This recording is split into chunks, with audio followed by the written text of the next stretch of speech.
on materials and said, what can I do to break these down into their sort of fundamental chunks? But he was also very interested in spreading his order of Thelema as well. And while I don't want to stand in the way of that, I think that there are some basic consciousness issues that people can explore that they don't have to have accepted the law of Thelema. If they do, that's great. But I don't proselytize that within what I'm doing. But so basically, what I did is I took a lot of the inner work of magic and turned it into a set of consciousness tools for transforming yourself. And I also involved some of the more modern things like hypnotherapy and neurolinguistic programming into what it is that I was creating, so that it's a little bit more up to date in terms of the way that we approach consciousness today. So is there an end goal to some kind of state of consciousness or being or understanding that the practitioner is working towards at the end of New Hermetics? Well, ideally, the state is enlightenment. It is the knowledge and conversation of the holy guardian angel and the crossing of the abyss into mastery, just like any other sort of magical system. It takes a more personal view of it than I think some other magical systems do, in which they place a lot of it outside of themselves. And that's not to say that what the New Hermetics is just merely a bunch of psychological tools, because it's really not. It's magical tools, and it affects the macrocosm as much as any other kind of magic does. But it approaches it from a more personal and internal place. And I think that there's been some criticism of the New Hermetics in that in that people imagine that it's merely just something that one does in one's own head and that it doesn't connect with reality. However, there's a huge focus, at least in my 6-month course, on setting goals for oneself and taking steady actions towards those goals and making your inner work be in support of those goals that you've set for yourself. So, I mean, right there's a very outer quality to a lot of the things that people do, as well as the fact that quite a few students who enjoy ritual have turned a number of the tools into rituals. And my intention in creating the tools is really just to create sort of a skeletal system in which a person can place their own imaginative additions to, whether that's turning it into a ritual or adding back, a lot of the sort of traditional terms of magic, the archangels and gods and whatnot. I never wanted to discourage people from doing that. I simply wanted to sort of present the core principles that were there so that someone could understand what it is that they were doing and then add things back consciously. There are a lot of people who do ritual with the New Hermetics. All right.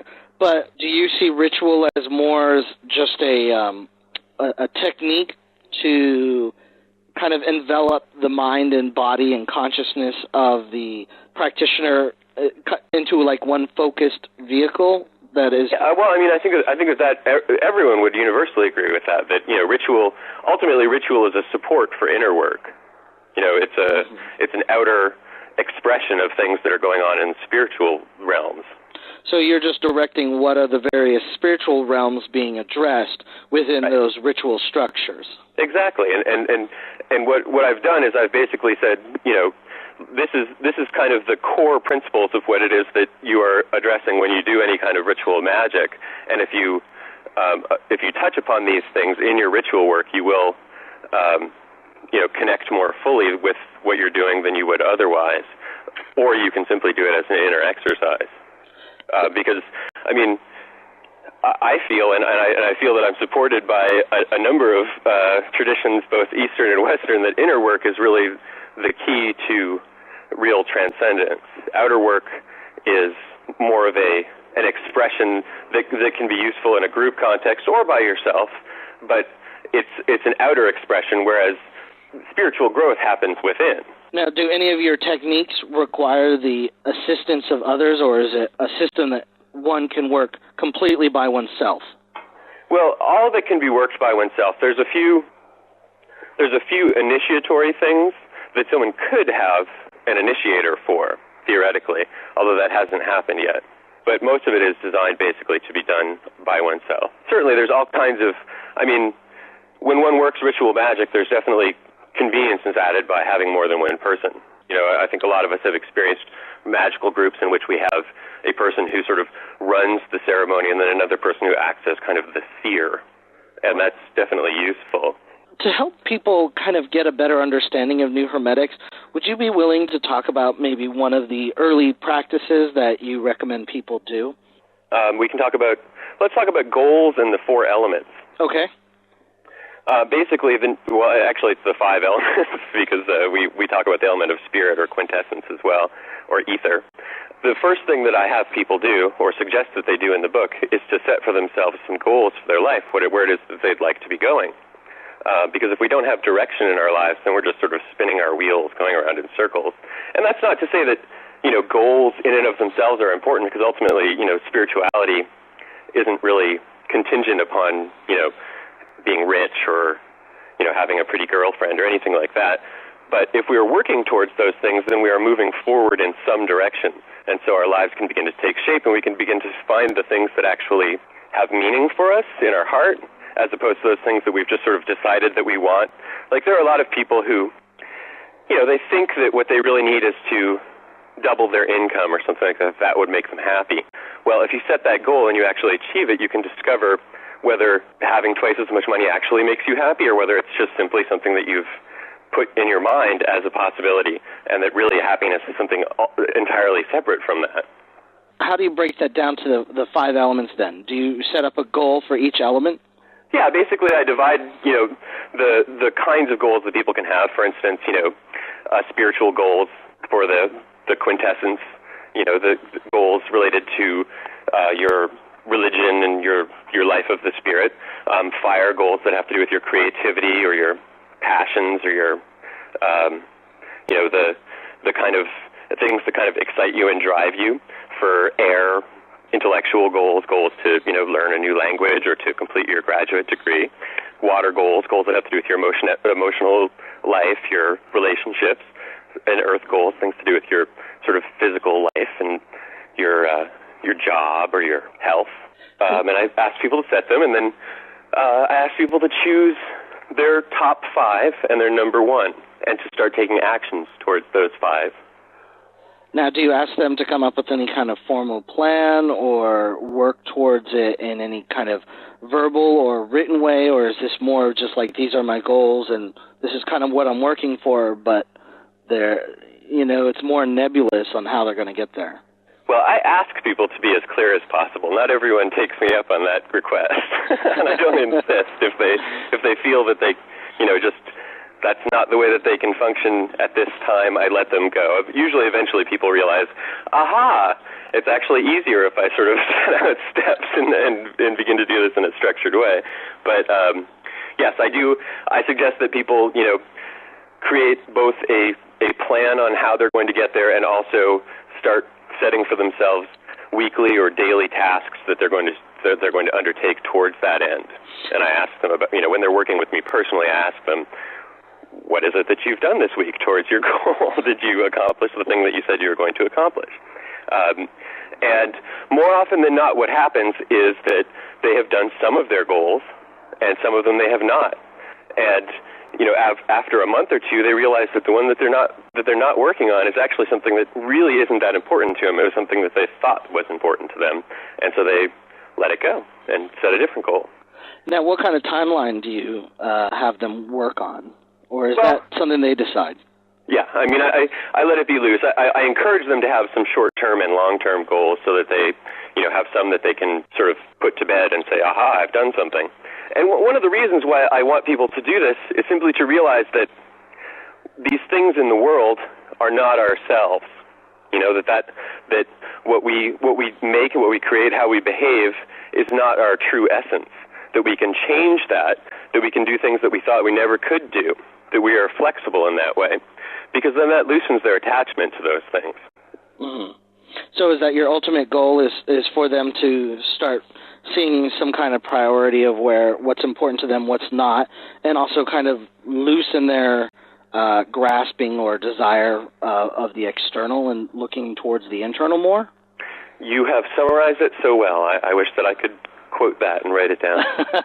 Well, when it comes out on the podcast, you can certainly write it down. Yes, that is the purpose. And then with the 4 elements, I also have people do something that it's basically somewhat related to something from Franz Barden's initiation into Hermetics. I have people look at their character, their sort of basic behaviors in terms of the four elements, and then I have them compare the good and bad qualities of the elements that are in their character, and then I give them a tool which is based on an NLP tool to sort of begin to shift some of those behaviors so that they can, like for instance, if they tend to be someone who has a problem with anger, I encourage them to have to balance that with the positive water characteristic of calmness or tranquility. So basically, they'll work with the four elements and go through a lot of their basic behaviors and create new avenues of possibilities. And basically, what I tell them, and I think that it says it in the book too, is that what they're doing is that they're not getting rid of their anger or getting rid of any other negative quality, because there's always a time in your life where there's a reason to be angry. Like, for instance, if you have a student who's not listening to you, and the only way that you're going to reach them is to have, rage that is a divine rage that awakens them from their sleeping state, there's no reason why you can't have that anger at that time. You need to have it available to you. So what the tool is meant to do is simply make it so that when you get to that point where you could be angry, a new neural pathway opens up that makes it possible for you to make a choice in that situation. Now, where does morality or a person's ethics develop in your system? How does somebody look at that or examine their morals and values? That's an interesting question, because my book actually does not contain that, and it was something that I was feeling, not that people were behaving in an immoral way, but the people that I was working with, I was sometimes feeling that they were becoming more materialistic as a result of some of the things that they were doing, rather than my intention, which was to help them to realize the sort of futility of trying to make their happiness here in the earth plane, because ultimately it's a shifting nothingness, that that we need to sort of get past. So I realized that really a lot of magical systems have in their core certain ethical and moral practices that I didn't present, and I think largely the reason that I didn't present those is because Aleister Crowley, in his writings, is very sort of poo-poo-ish to those things. If you look in Magic, the book 1, where he's talking about yoga, he talks about yama and niyama, which are the ethical and moral principles of yoga, and he basically says, but these are ultimately unimportant. Man is free to do whatever he wants. Well, I would challenge that.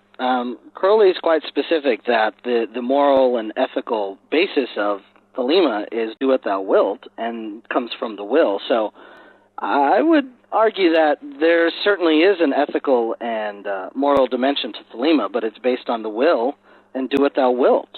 I agree with that, but I think that at the point in which I was writing the New Hermetics, I was operating from a structure standpoint rather than a heart standpoint. Okay. And that's not to say that the New Hermetics doesn't contain heart things. It's just that I was looking at structures, and Aleister Crowley didn't provide a structure, and a number of the other things that I was analyzing at the time also didn't provide a sort of ethical background for them. So I just simply ignored it. Although I have a very strong ethical sense of my own, I didn't put it into the system because I just sort of assumed that everyone would kind of be operating from that place anyway. But so as a sort of remedial action, there's a number of things that I've given to students that relate to connecting with your own sort of internal compass of what's right and wrong. Mm-hmm. So when you're saying connecting with that, is that more of an analysis of one's morals and values, or an amplification of existing morals and values, or a mechanism to examine and or possibly change them? Well, what I've done is I've presented them with a number of things that are actually pretty Buddhist in nature. Okay. And said, ultimately, what we are trying to do as a conscious magical species is to enlighten all beings. And so, if we move our work more towards the giving rather than the taking aspect of magic, we'll naturally sort of begin to operate our magical compass a little bit more correctly. Okay. So isn't that